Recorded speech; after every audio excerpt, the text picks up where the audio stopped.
Hey everyone, welcome back to the channel. Today I'm diving into one of the most intense and widely discussed exchanges from a recent Senate hearing, Senator Kennedy versus Ms. Robinson, where they clashed over sex, gender, intersex categories, and fairness in sports.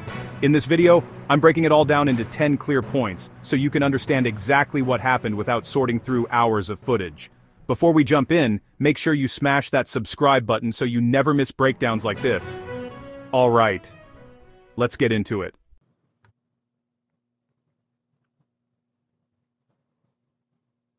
Senator Kennedy. Thank you, Mr. Chairman, and thanks to all of our witnesses here today. Ms. Robinson, I want to follow up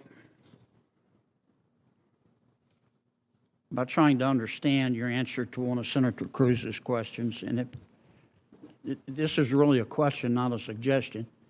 Do I understand your position to be that there are two sexes, but there can be more than two genders? I wouldn't even say two, and we've got Dr. Lopez here as well, but there's also the definition of intersex. I think that often in these conversations we're conflating sex and gender, and I do want to affirm here that trans women are women. That is their gender. Okay, but I'm trying to understand, do you make a distinction between sex and gender? Yes, sir. Okay, explain that. Do you think there are more than two sexes? I believe that there's a definition for intersex as well that I want to acknowledge. But sex is assigned at birth. I'm just trying to understand. I'm thoroughly confused. So you're born, I'm talking about biology, male, female, and what else? I believe that intersex is also acknowledged, but again, I'm not a doctor here. What I can say, what does intersex mean? Is that there's a difference between sex and gender, and I think in these conversations we're conflating the two. Well, but I want to start with sex. Okay, there's male, there's female. When a baby's born, before the baby has had time to even have a sense of self, there's male, female, and intersex. There's a third sex. I believe that is true, but I would defer to Dr. Lopez as I'm not a physician. Okay. And how many genders are there? I think the gender is expansive, and the definitions are always growing. Today I can tell you, I talk to young people that talk about non-binary as... More than five? I think the gender is not a binary, is what I'm trying to say. Are there more than five genders? I'm just trying to understand. Are there more than five genders? Well, I think that there was a time where women wearing pants didn't feel like it was appropriate for their gender, and yet I'm wearing pants today. I think that there are ways that we express our gender that are expansive. Are there more than five?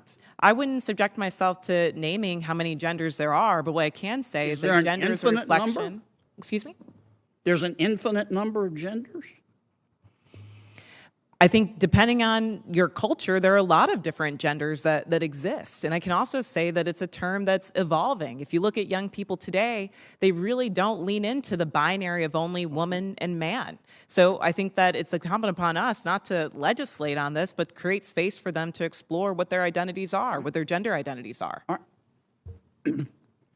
Let's get back to athletics. I think I understand what you're saying. There are three sexes, male, female, and intersex. I believe that to be true, but again, I'm not a physician. And there are an infinite number of genders, because gender is a mental state. Gender is about expression, and I think that there are a variety of ways that you can express your gender. Okay, so there's infinite number.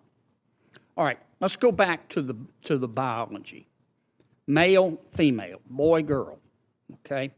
Biologically, do males have an advantage over females biologically in sports? Again, I'm not a physician, and I can't speak to that. What's your real-world experience? It depends. There are some people who are born male that I'm faster than if I were to sprint against them, and some that I'm not. Some males that are taller than some women, and some that are shorter. You don't believe that a biological male has a physical advantage in sports over a biological female? Not as a definitive statement. Give me an example. Well, no, I don't think. how many female members of the NBA do you see? Well, I can say that, there's been this news article about men that think that they could beat Serena Williams in tennis, right? That they think that they could actually score a point on her. And it's just not the case. She is stronger than that. What's your experience, Ben? Male, female? Both Serena and Venus lost to the 203rd ranked male tennis player, which they're phenoms for women. My experience, my husband, he swam at University of Kentucky as well. In terms of accolades and in terms of national ranking, I was a much better swimmer than him. He could kick my butt any day of the week without trying. Okay. I just think, Ms. Robinson, I'm trying to understand where you're coming from. I think you lose a lot of credibility when you don't concede that a biological male has physical advantages over a biological female. I mean, I just think that's a proven fact, and you really hurt your credibility. I understand you want the world to be a better place. I do too, and I don't think people ought to be discriminated against because of an immutable characteristic. I don't. And I think that I think everybody ought to be free to be themselves.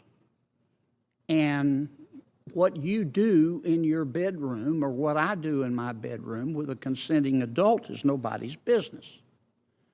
But if what I do in my bedroom with a consenting adult, if I decide I want to tell somebody's child about it, then other people have rights too.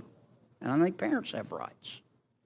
And I think biological females have rights to be able to compete fairly in sport. In sports. So I really think you hurt your credibility when you refuse to acknowledge that biological males have an advantage over biological females. It kind of makes me wonder about all your testimony.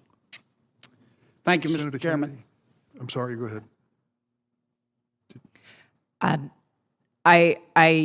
What I'm trying to say is that there is not a definitive advantage in all cases. Sir, I don't know if you believe that you could beat Serena Williams in tennis, but I probably think that that's not the case. There are not all cases where all men are physically superior to all women. And at the end of the day, in this conversation, we're not talking about that.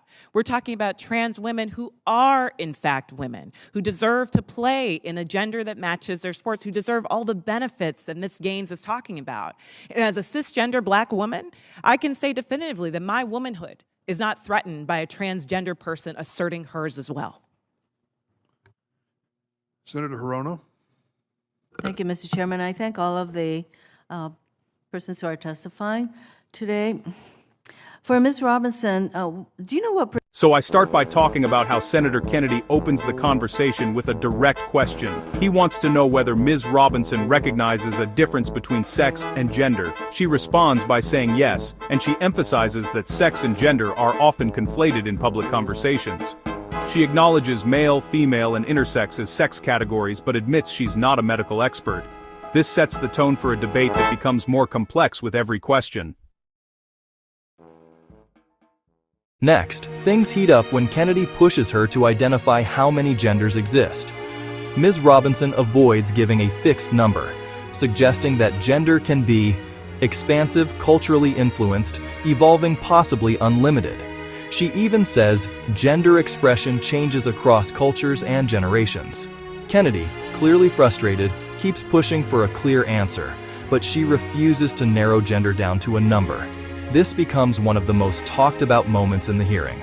And hey, if you're enjoying this breakdown so far, go ahead and click the subscribe button for more content like this. Senator Kennedy starts repeating the same question from different angles, trying to corner her on whether gender is infinite. Ms. Robinson stands her ground, explaining that younger generations don't strictly identify with male-female binaries, and that society shouldn't legislate rigid gender identities, but rather create space for people to understand themselves. This segment really highlights the philosophical divide between the two. In this part, I explain how Kennedy shifts to sports, a major flashpoint in public debate. He asks whether biological males have a physical advantage over biological females. Ms. Robinson responds that there's no definitive advantage in all cases, giving examples where women outperform men. She also brings up Serena Williams as a reference point. Kennedy pushes back hard, calling her position unrealistic and saying it damages her credibility.